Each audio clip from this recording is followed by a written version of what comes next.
Good afternoon, everyone, and a very warm welcome to Emma's Market Spotlight on Portugal. It's really great to see so many of you here. My name is Michelle Ronquillo, and I am Emma's event manager. Just a little bit about us. Within Emma, we unite music managers organization across 13 European countries, which represent more than 2,000 managers across Europe. We've made it our mission to strengthen European managers globally through our Empower program, which encompasses education, advocacy, networking, and research. EMA is a project co-founded by the European Union. If you want to know more about us or if you want to stay up to date with the upcoming events, make sure that you visit our website, follow us on social media, join our WhatsApp group, sign up to our newsletter. I will put all the links in the chat in a little bit. And also within the chat, there will be a general manager contact list where you can leave your contact details and find details of others. And also when you log off Zoom at the end of the session, a super brief survey will pop up. Please take a moment to fill it out as your feedback is super important to us. I'm going to share the agenda of today. So let me know if you can see it. Today we are in very good company, and I will be moderating the conversation today. And just to let you know, at the end of the session, there will be time for your questions to be answered. So please add them to the chat, and I'll be managing the questions in the chat. And yeah, without further ado, let's get into it. Nuno, how are you? Can you please introduce yourself and take us on a journey in the Portuguese music scene? Yes, well, greetings, everybody. Good afternoon. It's good to be here. Thank you for the invitation. I'm going to start sort of the boring stuff before Gustavo and Mariana and Mariana tell you a bit more about the juicy details of the Portuguese market. But from a export office perspective, so my name is Nuno Saraiva. I'm the international coordinator of Why Portugal, which was founded in 2016. And it is a small export office, small by comparison to some other European export offices like the Centre National de la Musique in France and others that are much bigger. And we joined EMI, the European Music Exporters Exchange, which alongside EMA, so EMA with the managers and the EMI network with the export offices, has a very good resource center with market studies that you can all use if you go to the europeanmusic.eu website, and you can consult the resource center of EMI also to learn more about countries like Portugal. There will be a Portuguese market study published by EMI in the near future, hopefully by the end of the year, or perhaps by Eurosonic in January when we all go to Groningen in the Netherlands. So what I wanted to share with you today is a presentation on the Portuguese music market, starting from sort of the nuts and bolts of it. I hope you can all share, you can see my screen? Confirm. Thank you, Gustavo. So basically, well, a little bit more about Why Portugal. We are, as an export office, supported by the two neighboring Bright societies in Portugal, so GDA on the artist side and Audiogest on the producer side, which can be a bit confusing for countries where, for example, in the UK, you have the PPL that does both. So you have the neighboring rights, the droit voisin, with the same entity. PPL pays the direitos conexos, neighboring rights, droit voisin, to the producers, the labels, and the artists, all under one roof. But in some countries like Portugal, you have two different branches of this. So you have the Audiogest on the phonographic producer side and the GDA on the artist side. So to start with the music industry 101, the Portuguese music market, like every other market, has three main subsectors. We have the record labels. Like everybody else, we have Universal, Sony, Warner, and the independents. And we have in the middle tower, the blue tower, the music publishers. But we do not have a physical presence in Portugal. of the multinational music publishers. We have a company called Sync Songs that represents the Sony publishing catalog. And we have our colleague Rodrigo from Peer is between Lisbon and Madrid, and he's also present in our market. And we have Lusitanian, which is my publishing company, also as an independent publisher on the ground. Whereas on the, I would say that the publishing sector in Portugal is the most underdeveloped of all three, of course, because everyone knows it's a very vibrant scene, both with the majors and the independent labels in Portugal. And then, of course, I think Portugal is perhaps most known for the extra vibrant scene of the summer festivals and the live circuit and so on, which is part of the Rocket Tower, the Orange Tower, where we have different promoters and different festivals, concert venues, and a very, I would say, different type of circuit in the theater venues that be the cultural centers and the theater venues that are strictly connected to the municipalities and the city councils, which we're going to talk about in a little bit further ahead. But just to give you an idea of the dimension of the market, Portugal is a small market. It is a market that, by way of figures, and again, these are pre-pandemic figures, even though things are returning to normal by now. So the live music sector was the most expressive in the pre-pandemic times. And if you want additional figures from live music, I recommend visiting the site of Aporfest, which is an academic institution dedicated to studying the festival scene in Portugal. Aporfest does not come from the music business. It is an academic endeavor from a university, and it studies and it's formed an association of festivals that can contribute figures to their studies. Whereas the recorded music, the global rank, according to the IFPI, was 37th back in 2019. It fluctuates between 36, 37, 38, 35 million euro turnover, whereas the publishing sector is actually worth more, except less people know about it in Portugal. And of course, the sync revenues from placements in Portuguese ads are directly negotiated companies, so it's always very difficult to estimate the sync revenues in any given market. Our colleague Virgo Silama, who used to work with Music Estonia, is now in Brussels, dedicating his time to studying precisely the entire global or European worth of the sync sector. In terms of associations, you have, of course, in the publishing sector, everyone in Portugal knows the SPA, which is our Society of Authors and Publishers.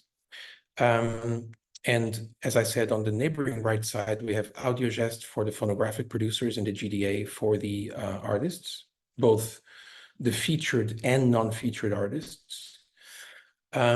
We have, of course, AFP, which is the national branch of the IFPI. So the majors association is called the AFP. And we have the independent association called AME for the independent labels. On the publishing side, there is a publishers association called AEOM, Associação de Editores de Obras Musicais, but they do not have a website. And so today I came here to Porto and we just opened, with the support from AME, we opened a brand new trade association for publishers called AEMI, Associação de Editores Musicais Independentes, which will be joining the IMPF and will be a voice for the independent publishing community from Portugal so that AME continues to focus on the records. On the live side, during the pandemic, even though, of course, the live subsector, as everyone knows, was the one that was immediately impacted by the pandemic and is still recovering, and booking agents are trying to catch up with all the work that was lost and the tours that were canceled and so on. But actually in Portugal, a new agents association was formed during the pandemic. I believe it's still active.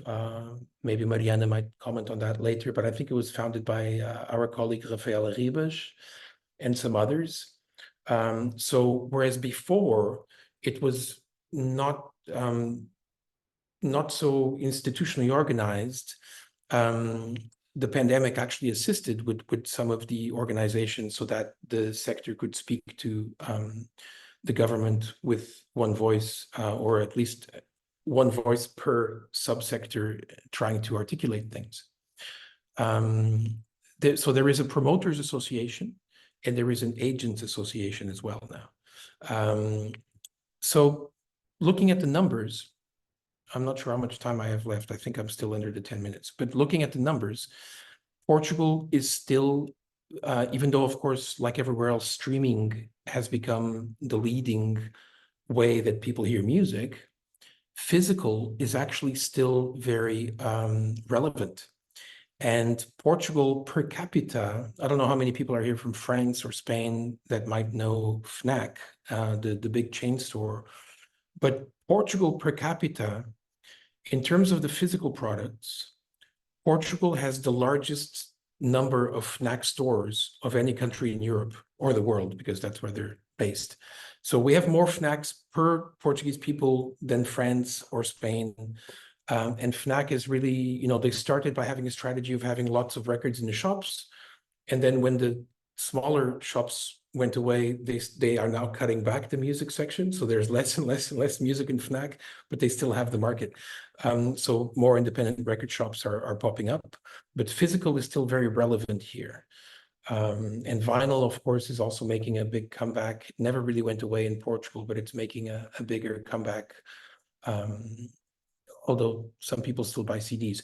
As you can tell from the IFPI 2019 figures, when you look at the recorded music market, streaming is very important, physical is important, but the performance rights are incredibly important. So if you are a manager of an artist that has his or her own label, or if you're distributed by a label that is putting the records in the shop in Portugal, it is very important to report those figures to Audiogest, the rights society that I mentioned earlier, so that you get your fair share of that yellow 39% of revenues out of Portugal. And this is not very often talked about, not even in Portugal, of how much that actually accounts for in terms of the overall income from a recorded piece of music. And that's the same pretty much in every country. Performance rights are important for sure everywhere, but in Portugal they're extra important because it's almost 40% of the money that you can make for your artists, or that the artists can make from their recorded music. So I have to emphasize that aspect of the market that might not be immediately obvious. And if you're making an investment in breaking an artist in a certain country, you want to make sure that all the money gets back to you, that should get back to you. So moving on to the Portuguese publishing market, like I said, there's probably two Portuguese music publishers, Pure Music, which is an international Lusitanian, which is my company. There's also Rocio from Yannick, who is a French fellow that's been living in Portugal for many years. But like in any other market, especially for young managers that might be listening to us or watching, what I said about neighboring rights applies to the recorded music. What I'm about to say applies to the public performance and mechanicals, whether it is digital mechanicals from streaming or public performance from shows that you play in Portugal. It is very, very hard to collect this from SPA if you don't have a publisher. So you need boots on the ground. You need a sub-publisher in Portugal doing this work for you. Just to give you an example, this is true for small artists that play small clubs, and the venues pay a license to the society like in any other country. But it's also true for big artists like André Rieu, who sells out Pavilion Atlântico, a big stadium, and some of the money would not get back to his publishing company, which is his own, by the way, if we didn't do that work of knocking on the door of SPA, making sure that the set lists and the license that is paid to SPA matches the amount of money that we get back from SPA. and that no money goes missing from those transactions. So very strongly recommended to not forget about the publishing sector. And then the live sector, I'm really going to speed through this because there's people here that know a lot more than me about this. So I'm sure Gustavo can be in, and Mariana and Mariana as well. But basically, it's a very active market. It's a small market, but it's a very interesting, active market with agencies and festivals happening all over the country in the summer. So if we skip to the map, you have all types of festivals, pretty much in all types of genres. From FMM Cines, which is a big world music festival run by Carlos Seixas, who's an amazing curator and programmer for world music. You have the commercial festivals like Nós Alive, Sudoeste, etc., that everybody knows, Rock in Rio Lisbon. There's a new entry in that segment as well, run by Last Tour from Bilbao, which is the Meo Calorama, which is a Last Tour. That's a Spanish promoter that is doing Calorama in Portugal. And then there's city festivals like Arts à Rua, and then there's alternative festivals like Boom, which won the Eurosonic Green Award back in 2011 or 12, and Neopop up north, Pereira, and our small boutique showcase festival that is part of the Eurosonic network is the Westway Lab. And the reason I put Westway Lab on the map is because beyond exporting Portuguese artists to Eurosonic and the other festivals in the ESNS exchange network, Westway Lab also runs artist residencies. So the festival director, Rui Turrinha, every year invites international artists to come to Portugal 10 days before the festival to work with Portuguese artists and present new music at the festival. It's not a songwriting camp. They're not writing for a sync or for a film or for something specific. They're writing just to make new music together in partnership between international and national artists to play a half-hour live set at the festival. And then whatever happens after that is up to their managers, their publishers, and so on. That's been running since 2014. So going just back one slide. So in terms of the venues in the venue circuit, like in any other country, the venues sort of followed the most populated areas. However, most smaller towns in Portugal have city-run public theaters, like sit-down theaters, that either put on regular shows or are available to put on shows. Sometimes they might require that a promoter brings in a PA system or a sound system because they might not all be fully equipped. Sometimes they're not sufficiently well funded to pay a full artist fee, and it might be a co-production situation. They tell us from the Arts Council that this is now going to be improved because there's a new network of these theaters that is being publicly funded again. So these sort of small, outside Lisbon and Porto, these smaller towns that are still considered big towns for Portuguese standards, like Braga, Guimarães, Aveiro, Coimbra, etc., they all have these venues. And I always find it a bit strange that not more international artists make the rounds. I know that, for example, the last example that I can give you is a band like Tindersticks. They're playing 4 or 5 or 6 shows in some of these venues. I myself have promoted some shows in many years ago with the likes of Mick Harvey from the Bad Seeds in Aveiro and Guimarães and so on, just to get out of the Lisbon and Porto, the bigger cities, to take it out into the smaller cities, because the venues are really amazing. They're not like small club venues, they're proper theaters, but they tend to sometimes be empty more than, and you cannot run shows in Portugal every day of the week. Like, I think very few places in Portugal do that. So anyway, this new network that I'm telling you about, you can check the venues at the RTCP website. That's the new network of cultural centers and auditoriums, the theater venues. And Peter Smith from Eurosonic once told me that Portugal has had more summer festivals before the pandemic than any other European country per capita. Again, like the snack shops, we don't just have snack shops, we have festivals as well. So the map we've looked at, and you see like the festivals are pretty much everywhere. These are only very few examples, but all the other towns that are on this map, they have those theater venues that I was telling you about earlier. And again, please check the Aporfest website for an academic approach to the depiction of the festivals. In terms of radio, I'm going to try and speed this up. In terms of radio, we have big stations that play commercial music. You might have the tendency to lump Portugal in with Spain or Brazil or the Latin markets, and that is not the case. Portugal is primarily, in my humble opinion, an Anglo-facing market. So everyone in Portugal pretty much speaks English to a very good degree. And we listen to all types of music. We are not a Latin market per definition. Yes, it's true. We listen to a lot of Brazilian music, and maybe some people are into reggaeton these days. I'm not sure.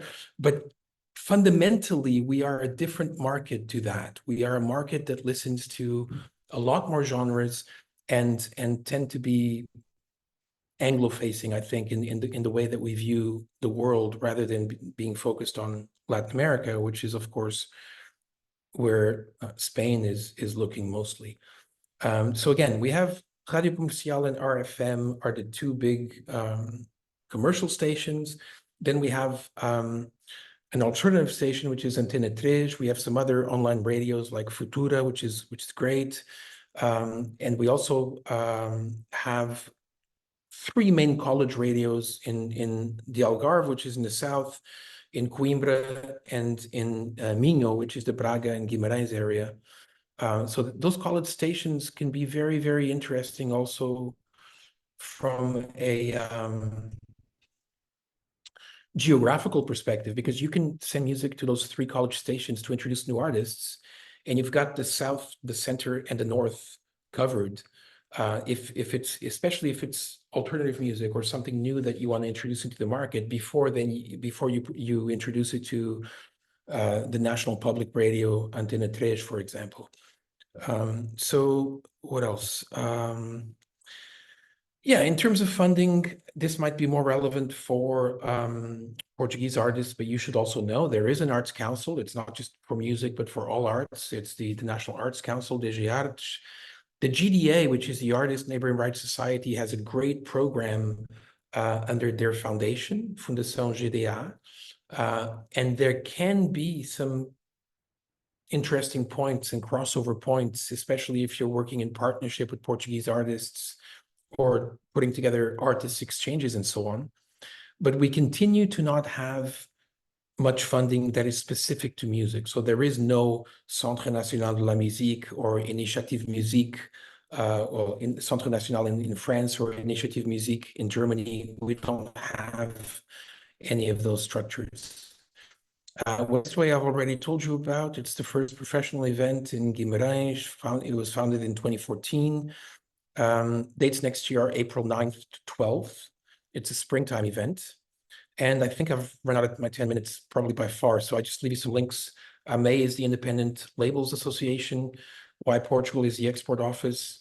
The GDA Foundation for the Cultural Action Support Programs, and my recommendation to check also the European Music Exporters Exchange, europeanmusic.eu. So sorry if I ran over, but I hope this helps. Thank you. And we will so share much. the presentation with everybody. Yes, thank you so much, Nuno. That was very rich information, and yes, thank you so much for sending us the presentation, and we will share it with the community in our mailing list. So I'm going to start with Mariana Matos. Can you please introduce yourself and let us know who you are and what you do? Hey, Michelle, thank you for inviting me. Nice to meet you all virtually. I can see a lot of names here, a couple of faces. I'm always happy to join these conversations. So I've been working in the music business here in Portugal for 3 decades now, so that's a very long time.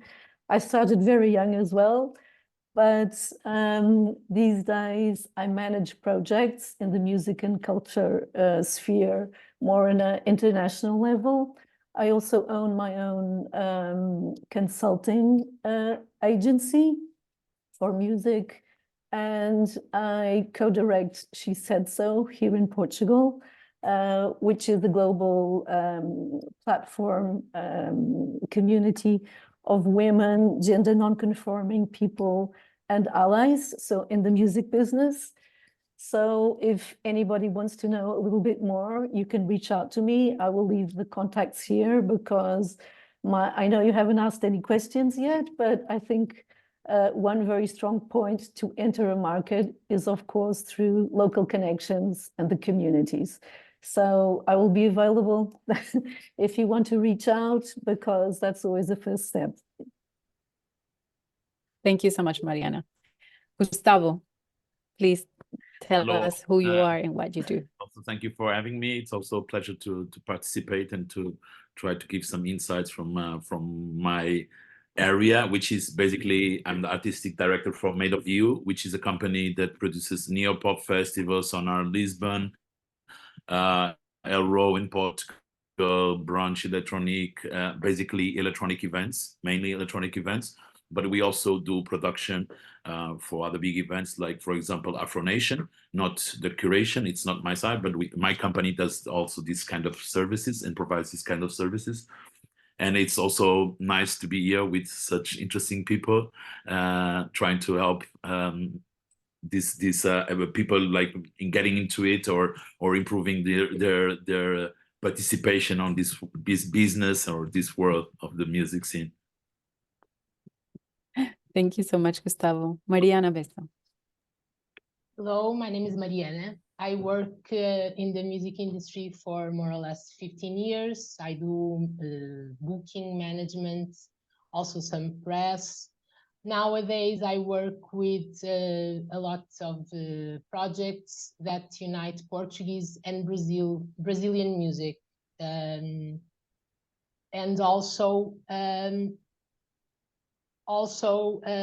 some Portuguese only acts. My main activity is to book concerts, but also to manage careers with the artists and try to build a sustainable career in the industry. And thanks for having me. Thank you so much. Okay, I would like to start with Mariana Matos. From a cultural project management perspective, what are some key considerations for managers looking to break into the Portuguese music scene? Are there particular cultural or logistic aspects that they should consider? Well, okay, so Portugal is a Mediterranean Latin country. So one of the things we are very good at is hospitality and receiving and, hosting people. So that means all sides of the industries, from the artists to the technical teams to, everything you can imagine. We love to have international people over. And another thing that we love to do in Portugal is to make connections. So, we can talk about this from every stage, from a lot of the stages in the process, but I would say that from a cultural perspective, we're very open to making connections to the exterior. Also, I would say that, okay, Portuguese is not a very easy language to learn. But at the same time, we do have a very strong history in Portugal, even in the arts and culture. So it's, it goes back for a lot of centuries. But we are quite open to the multicultural aspect of things. And when I say that, when you come to Portugal, you can never consider only, the traditional Portuguese that was born in Portugal. In the major cities these days, the you can feel, you know, the intercultural approach to everything.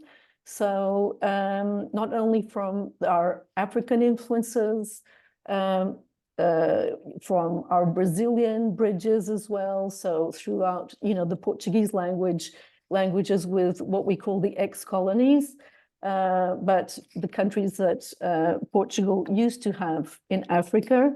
So we left the legacy of the Portuguese language and as well in Brazil, and that's something that is very interconnected here in Portugal. So we don't consider ourselves, you know, a closed country. We do have a very strong bond between what we call the Lusophone countries. And you can feel that in, you know, all aspects of the cultural life in Portugal.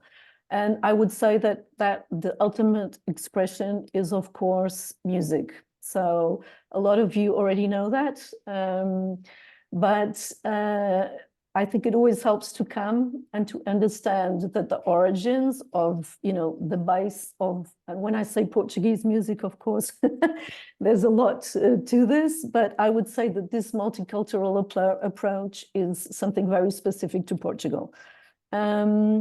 Also, so we are a quite open country to collaborations, and I don't see any problem there.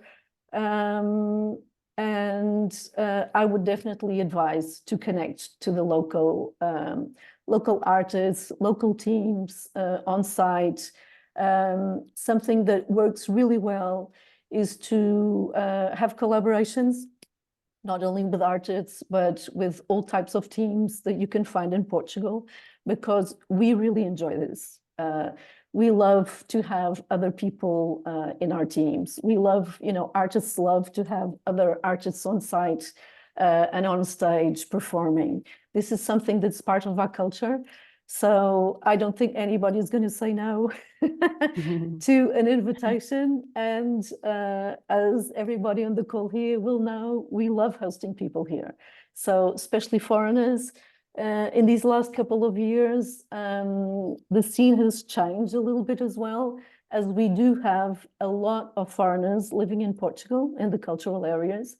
So we have a lot of festivals, adding a little bit to Nuno's presentation.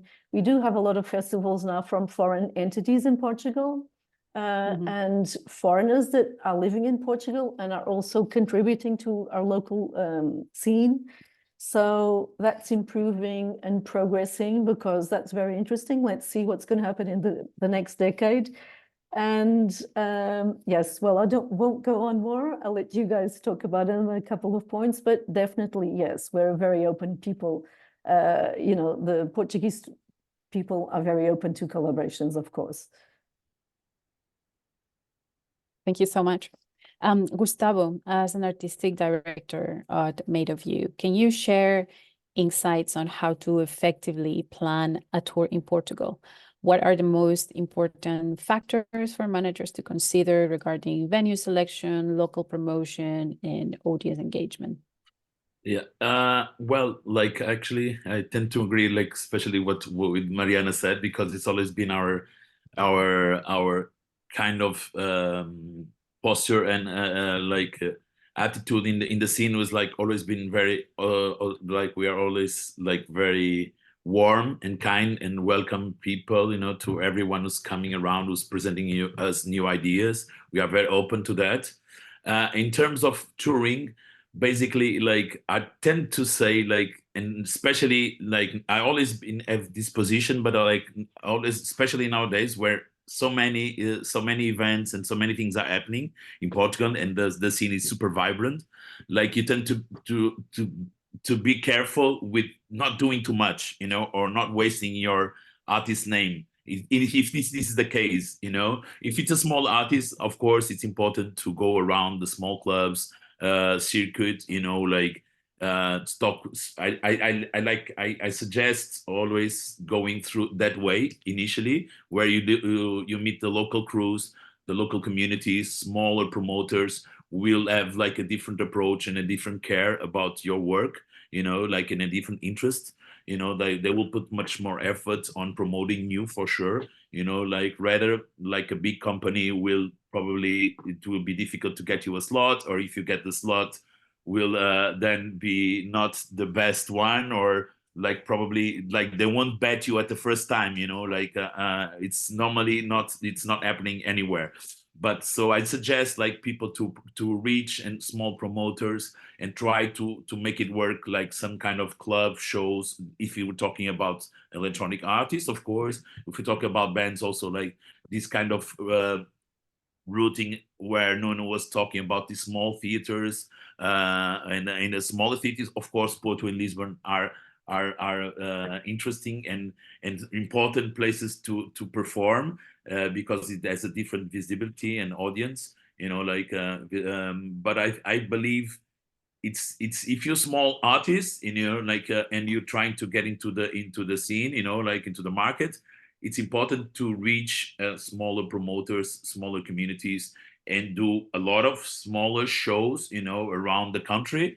If you are a big artist, you have to manage and to be really careful about not doing too much and not wasting your artist name, you know, because it can, like, we are still a small country. And I think if you're a big artist, you have to plan to do the best things, or like, okay, let's do like 2 festivals, like, or and a headline show, or depends on the strategy from the management, from the artist. But basically, between headline shows and choose main festivals, AA type festivals, I think it's the kind of the lead you should take, you know. Yeah. And are there any cities that are particularly drawn to any type, like to any specific type of music that people should consider? No, like, of course, nowadays, like, we've been talking about Porto and Lisbon, but like Coimbra is still, it's always been culturally active, you know, like Aveiro as well, Braga, Faro, like on the map, for example, there's nowadays a very successful festival happening in Faro, just happened, Festival F, basically, which has an interesting concept as well, and is being doing really well. So like I think, like, of course it's the cultural difference. For example, like when I refer to my particular example, which is electronic music. I'm more based in, and I will speak more about it because it's my world. But there's actually a kind of a big difference in terms of geographic. When we talk about geographics here in Portugal, like normally Porto, no, like the north of Portugal looks into more weird and harder sounds, you know, like even techno or drum and bass or breaks, you know, like. But and the south is more melodic, more deep, you know, like in a way, you know, probably is also connected with the weather or the local communities living in these areas. But like I think nowadays also got more uh you know, like me, like all messed up, like, because I think like things changed a lot in the past years, you know. So I think it's kind of like Porto and Lisbon are getting more closer now in terms of what people listen and what people buy in terms of music, you know. But the rest of the country, I think it's well connected and it's well informed now. And like, especially like, as I said, like we're a small country, so people travel really fast and really easily between places. So they have the opportunities to check or to go wherever they want, you know, and to listen whatever they want. Mm-hmm. Thank you. And Mariana, Bessa, as an artist manager and booker, what are the challenges and opportunities for international artists in securing bookings at Portuguese festivals or venues? What advice would you give for building relationships with local promoters? I agree with a lot that all of my colleagues have said, and I think it's a mix of a lot of these things. The challenge is that there is a lot of offer, internal offer and external offer. There's a lot of artists that are big, medium, and even more cult, that they keep coming to Portugal for decades and they still have a big fan base. So that's quite a challenge, especially because I think that Portuguese people have this thing, when they like, they cannot get enough. So the same artists come here like in several formats, sometimes things that don't even, I guess, sometimes those formats don't even work in their hometown.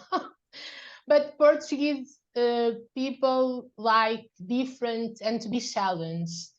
Maybe they don't like to be challenged in a big festival, but they will open their eyes and their ears to be challenged in a small venue or in a small town festival. So I think one of the big challenges is to the people that make the decisions to look at you and to say, wow, I want to book this and I want to show this. And I think that's the big challenge. The opportunity, it's a lot of opportunities, like everyone has said now. The market, especially the live market, is big. It's super lively, as it should be. There's always every year new festivals and winter, summer, spring, autumn. And then there is a thing that I like very much when I discover like little festivals or medium festivals in places that you wouldn't say, like Bragança, which is the like north, and folk music, you know, and you go and you explore and you see that they are doing the work for 15 years, 20 years. And it's a cult thing, also because Portuguese people also like to say that they know the gems, you know, like the unknown sound, the unknown place. We like that. We have a small country, but we like to go like, this is the secret. So you have to also, you have to create, I think people in Portugal like narratives, like storytelling. They like musicians and artists that they can relate. They like to know that the lead singer of big bands go and surf in our beach. These things, they go around Lisbon and Alentejo and Porto, and you know, they stay here. So this will make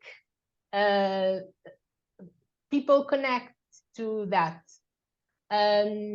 So after you break through the people that make decisions, or the local teams that can help you booking and promoting and doing like a tour that goes to key cities, key venues, I think you have to come. There's a lot of artists that they come here like every 2 years to keep that momentum and relationship that grows. So it's very unique. I think the environment of the music consumption in Portugal, it's a unique thing, but it's very amazing. Thank you so much. You're welcome. Very open-minded. Yes. And lots of space for creativity. Yeah. Thank you so much. Moving on a little bit towards networking and collaboration. Nuno, networking is crucial for any music market, but what are some effective ways for international managers to establish relationships with Portuguese industry professionals, agents, promoters, festival organizers? Yeah, I would recommend the showcase events. I mean, I've already mentioned that since 2014, we have Westway Lab running in Guimarães. It's about a 50-50 split between national and international participants. So it's not just interesting to get to know the Portuguese professionals. It's also interesting, like any other showcase festival, to make international connections. There is also the Mama in Lisbon event, which is called MIL, which is a partnership between a Lisbon venue and the Mama event in Paris. And there's a few others that are more specialist, like Mumi in the north, or there is another one in Setúbal, more focused perhaps on the world music scenes. And earlier, I thought your question was interesting about the different scenes in different cities, because when Gustavo was speaking, I was thinking, yeah, you know, it's true what he's saying about the north being harder sounds. But it's also funny how like Portugal can be such a small country and different cities have their very own particular identity and focus, because it's very different from the experimentalism that we find in a city like Braga with bands like Mão Morta or Peixe Avião, which unfortunately are not going anymore, Peixe Avião. But and in other cities like Lisbon, of course, you have a more urban and the connection to Brazil and Africa and more of a world influence. Leiria, for example, comes to mind because of its indie scene, you know, lots of artists making indie sounding music. So it's really funny how in different cities you can have these different ecosystems developing. Mm-hmm. Thank you so much. And Mariana, you also touched before a little bit about the cultural exchange and the collaborations with local artists. How can managers facilitate these opportunities, in your opinion? Mariana Matos. Yeah, sorry. But possibly this Mariana Bessa will be able to answer that a little bit better, because I don't actually work, you know, in the direct music management of talent. I do more, you know, projects. But do you feel better to respond to that, Mariana, or? No, you can. I forgot the question. I'm sorry. Yeah, just talking about the cultural exchange and programs or collaborations with local artists in helping international acts to gain traction in yes, Portugal. of course, What is the best way to facilitate this type of opportunities? I think it's the personal connections and relations. Like imagine an artist with this team or not comes to an encounter that we've been talking, West Lab. It's to have that personal approach, I think. And of course, if you are in the next level, it's between the players of the agents. But even though I think that to reach out also, there's a lot of collaborations between artists that began with artists themselves. And I think that's the best, because it's the most true, not true, but I don't remember the other word. But even though, yes, it works very well. It works very well because the artist that comes starts having attention through the Portuguese artist and the collaboration. And then if that's extended, can become a set for a festival or for, so it's always very important, and I think it's one of the main ways to enter a market. Yes. Right. Thank you so much. We're moving into. Sorry, Michelle, can I just add one thing? Yes. I think I didn't understand the question totally, but I would just say that more on the community side, which you were probably asking. I can facilitate those contacts. What I would suggest is, as we have, you know, internal music industry in all roles, community-driven projects here in Portugal, and networking, we can facilitate those contacts through, you know, our network. So feel free to reach out, because I think that's the best way. And yes, I would say that reaching out to Portuguese communities already established is the best way to connect, of course. Thank you so much. Everybody, we have a few more minutes. If you have any questions, please add them to the chat and we make sure that they get answered. We're moving on to distribution and digital presence. Gustavo, in your experience, how important is a strong digital presence for artists in Portugal? And what strategy do you recommend for international artists to adapt their digital marketing to better connect with the Portuguese audience? Well, I'm actually the wrong person. No, because I'm also an artist as well, like, but in a more recreative way, and also it also helps me to get connected with the crowds, to keep updated, up to date, and also for the research, it's very important for me as a booker as well. But in terms of digital marketing, I'm the worst, and I think nowadays is super important because the new generations basically live on this, you've seen, like, in the past years, a lot of artists just growing and like from nowhere, basically not nowhere, but from the digital world, basically, and not properly from their or not only for the music or their talent, like it's something like, it's kind of weird, but it's the reality, like there's artists like emerging from nowhere, just for their, like, from a video that got viral, like and we have many examples of this, like, and this doesn't mean, the artist doesn't have value or talent, at all. But it means, like, sometimes, like, and you have this kind of example, which I work closely with, and Moshak is a Brazilian artist, with that was, like, already DJing for some years. And basically, he heard John Summit saying, like, that you should try and go for TikTok and this and that, and basically he just uploaded a video that got like millions of views, and suddenly he started get hit by management and agencies and festivals and all kinds of bookers from all around the world trying to get him, like, and it's like in 3 or 4 years he got to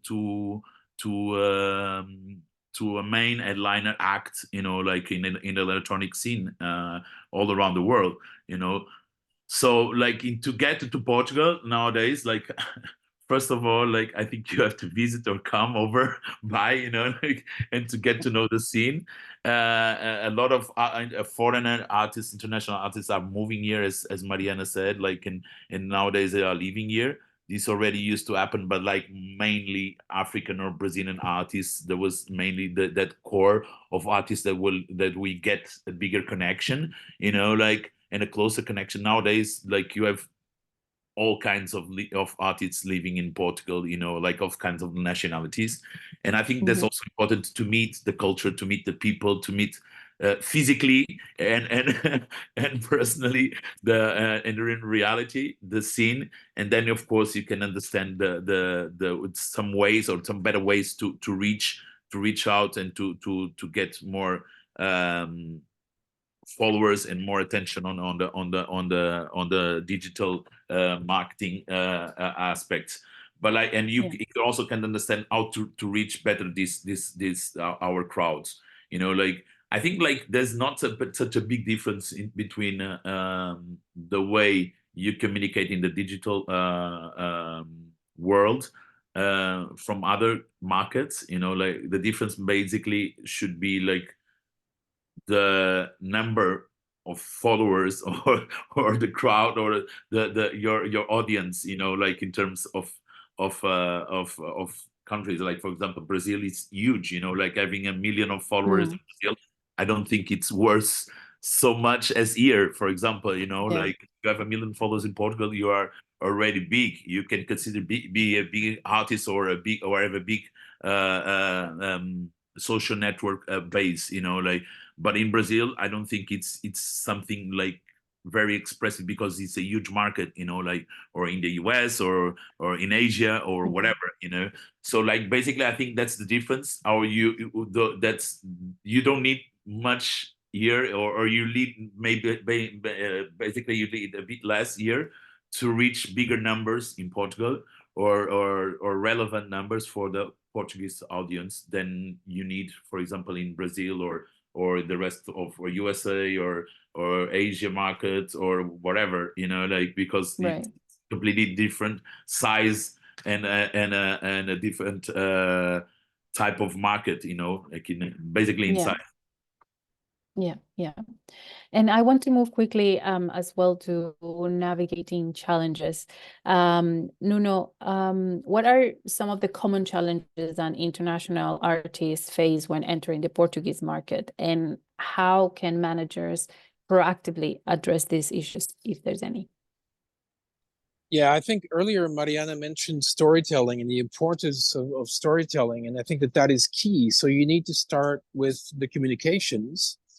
It's a small enough market that if you have a good PR person to help you tell that story to a few key journalists, you can still get your foot in the door in some traditional media as well as blogs that, for all intents and purposes, very often are the people that are writing for the blogs are also journalists for the traditional media, especially, for example, in urban and hip hop and so on. I think Rimas e Batidas is a good example of such a blog.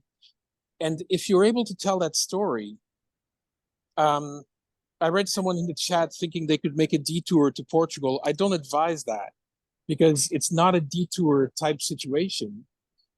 Even though it's a small market, like Gustavo said, you're not going to get millions of listeners. It's a small market. You're going to get a few listeners if you tell the story right. And if you build it appropriately, it can be a very good market in the summers with the festivals and so on. But you have to build that up. I heard it described a few years ago by someone who worked at a multinational label, saying that it was an excellent test market because it's manageable enough that you can invest in the PR and you can see if the storytelling works, and if the artist gets some traction, you can test that for a lot less than you would if you were trying to do that in Germany or France. But I don't think it's a detour situation where you can just come and play. Like Mariana said, it's very saturated. So in order to really have a good detour or have a good tour, you first need to start with the communications and the storytelling. Also, to add on to what Gustavo said about the digital, of course, digital marketing, running ads on Instagram targeted at certain audiences in certain cities, that is very important. But you should also know that we do not have editorial teams from the major DSPs in Portugal. Everything is quite wrongly run from Spain, so that there isn't anyone you can reach out, for example, to make a marketing partnership with Deezer or Spotify or Apple. Apple used to have an office in Lisbon that they ended up closing. But it's so you really have to do it from the marketing perspective, running the ads at the targeted audiences that are interesting to each artist.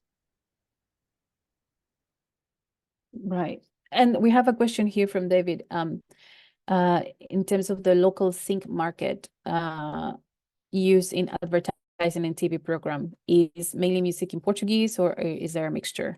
No, there's definitely a mixture in the sync market. It's an interesting sync market as well, because we don't dub the television, we subtitle, which means that very often, unlike Spain or Italy, it is a country where the music is also substituted, and there is both local music and international music that is used in ads, both in television advertising as well as the Portuguese film industry, which is, I would say, probably the only creative industry that has a certain amount of the national budget allocated to it every year without fail. So it's an interesting sync market. To give you an idea, numbers before the pandemic, you could license like a 3-month advertising campaign on television. You could get somewhere between 10,000 to 15,000 euros for campaigns from big brands like Vodafone or Sagres, the beer company, or Continente, the supermarket company. Those are pre-pandemic numbers. but again, you need boots on the ground pitching to the advertising agencies and production companies that work that market. Right. Thank you. And in terms of, are there any specific bureaucratic or legal considerations such as visas, work permits, or taxes that managers should be aware of when bringing artists to Portugal? Can anyone answer that? From the Why Portugal side, we have a working group on this because we understand as an export office that going abroad is sometimes, I mean, it's the reverse order of your question, but in the European space, a lot of the issues are the same. For example, you need the social security certificates because a certain deduction of the fee stays in the country where you perform, as well as the sort of the VAT that is charged back and forth between different countries and so on. But I'm not an accountant, and so I don't know if Mariana or anyone else knows a bit more about this. Yes, well, between Europe, and I'm sure everybody knows this, but between Europe, we have tax agreements. So you just have to exchange the RFI, what we call the RFI tax document. So that's pretty easy to do. Outside of Portugal, sometimes it gets complicated, of course, because some countries don't have tax exemption agreements between countries. But I suppose that this is always the same wherever you go. But I would say that visa-wise, Portugal, as part of the European Union, is very easygoing compared to other countries and other situations. I would say that where we have a little bit more tighter, I would say tighter, or I wouldn't say problems, but I would say that African countries and Brazilian artists, so African artists coming from different countries in Africa and also from Brazil might be a little bit more scrutinized because unfortunately we do have a lot of people immigrating to Portugal. So, you know, it's illegal immigration. So possibly if you're an artist coming to Portugal, it's a little bit more difficult, but I would say in a global overview of things, it's pretty easygoing. I don't know if everybody else agrees with me, but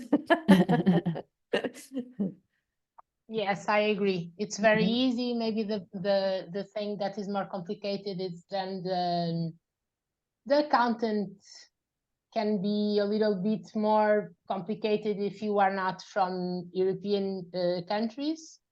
If you are from non-European countries, I think things complicate a little bit more.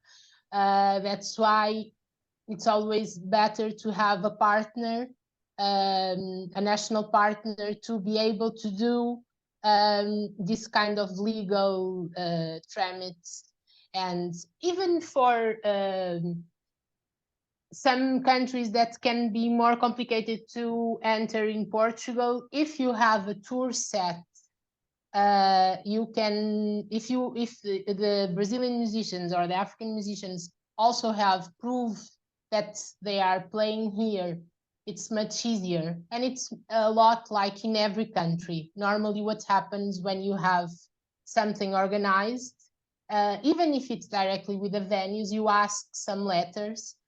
Of course, it already happens. Sometimes there are shows that are canceled and the festivals and the venues, they say it's because of the permits that they weren't, it happens, but it's a thing that is not as common as in other countries, even European countries. Right. Thank you so much. We have reached the end of our session. I'm sure we could stay here for another hour, but I just want to thank you all so much for being so generous with your time and knowledge, and thank you everybody else for joining. And yeah, thank you so much. Thank you all. It was a pleasure. Bye. Thanks. Thanks, everybody. Nice week. Thank you so much. Take care. See you soon. bye.